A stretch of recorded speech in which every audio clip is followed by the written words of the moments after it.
अच्छा, जैसे कि मैंने आपको बताया कि इस चैप्टर में जो टॉपिक्स हैं वो दो हैं, जिसमें से फर्स्ट टॉपिक के मैंने न्यूमेरिकल पीछे डिस्कस किए। उसके बाद जो सेकंड टॉपिक है वो हमारा आइंस्टाइन मास एनर्जी इक्वेशन।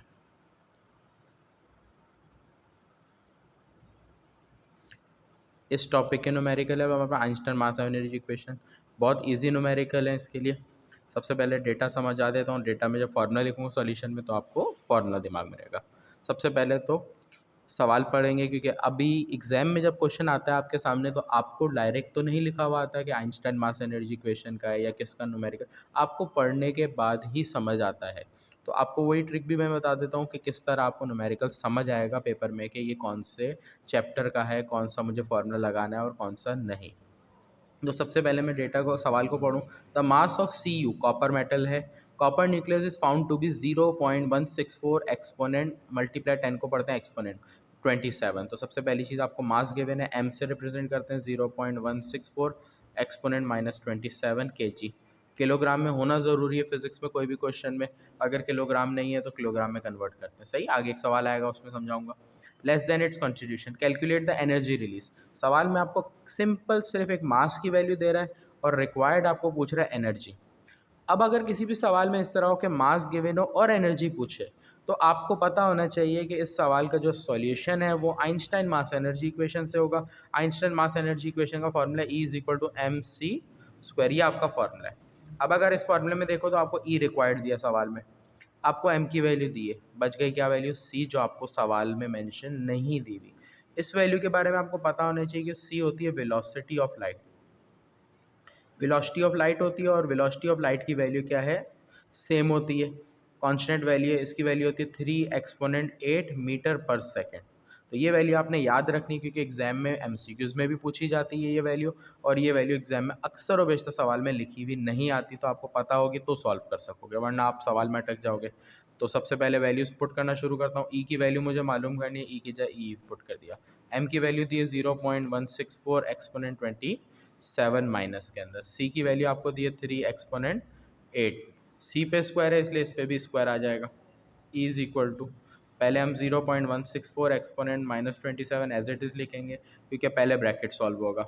इन दोनों के बीच में कोई साइन नहीं है, मैं मल्टीप्लाई लगाता हूँ। ब्रैकेट के बाहर है स्क्वायर। स्क्वायर जब इस 3 से सॉल्व होगा, 3 को 3 से मल्टीप्लाई करेंगे, 3 3 ज़ा 9।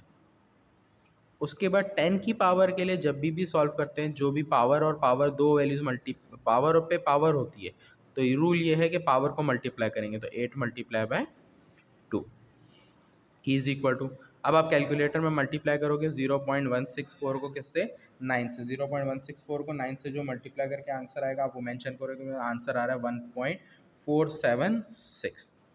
एक्सपोनेंट के लिए आप करोगे, यहाँ पर आपके पास आ रही है -27 और ये वाली एक्सपोनेंट आ रही थी 10 की पावर 8 2 ज़ा 16। नेक्स्ट स्टेप में आप सॉल्व करोगे 1.476 एज इट इज़ आपके पास आ जाएगा। इन दोनों को आप सॉल्व करोगे तो ये आपके पास है माइनस प्लस माइनस हो जाएगा। 27 में से 16 आपके पास माइनस करोगे तो 10 की पावर आपके पास 16 माइनस होकर बचेगी -11। तो ये आपका एनर्जी का आंसर आ गया। आपने एनर्जी निकाली है, इसलिए एनर्जी के आगे लगता है जूल्स। सबसे बेहतर है कि आप रिजल्ट हर दफ़ा लिखो। तो आपको सवाल में एनर्जी पूछी थी तो आप लिख दोगे energy is equal to 1.476 exponent -11। Unit लिखना ज़रूर है, क्योंकि अगर यूनिट नहीं लिखोगे इसके मार्क्स आपके कटेंगे। सही है, ये आपका टॉपिक एक और कंप्लीट हुआ।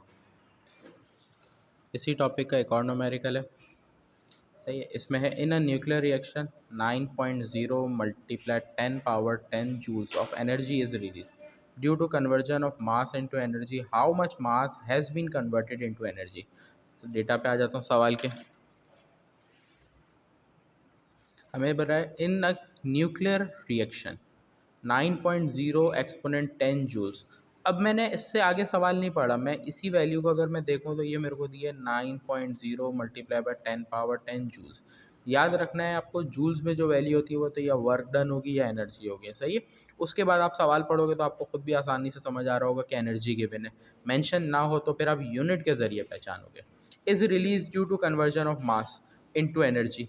अब हमको सवाल में बोल रहा है how much mass has been converted. अब इस सवाल में मास पूछ रहा है और एनर्जी गिवन है।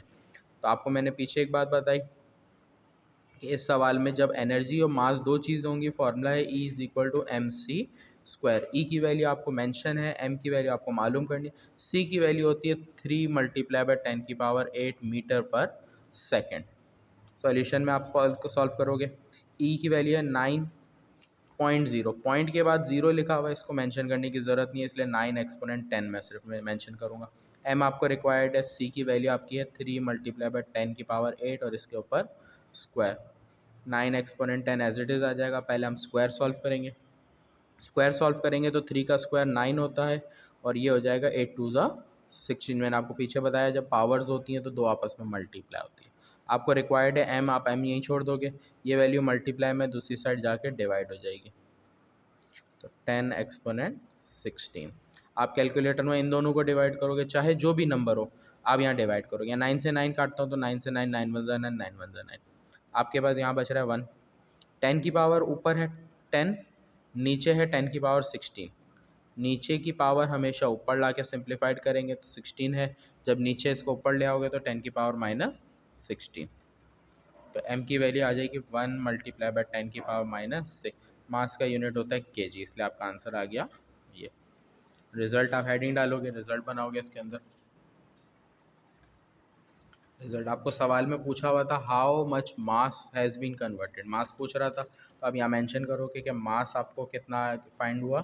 मास आया 1 एक्सपोनेंट माइनस 6 kg। इसको आप यूँ भी मेंशन कर सकते हो और 1 लिखने की ज़रूरत नहीं, जब 1 हो तो आप एक्सपोनेंट माइनस 6 kg भी मेंशन कर सकते हो। सही, तो दोनों का मतलब सही है। 1 एक्सपोनेंट माइनस 6 लिखो या सिर्फ एक्सपोनेंट 6 लिखो, सही है।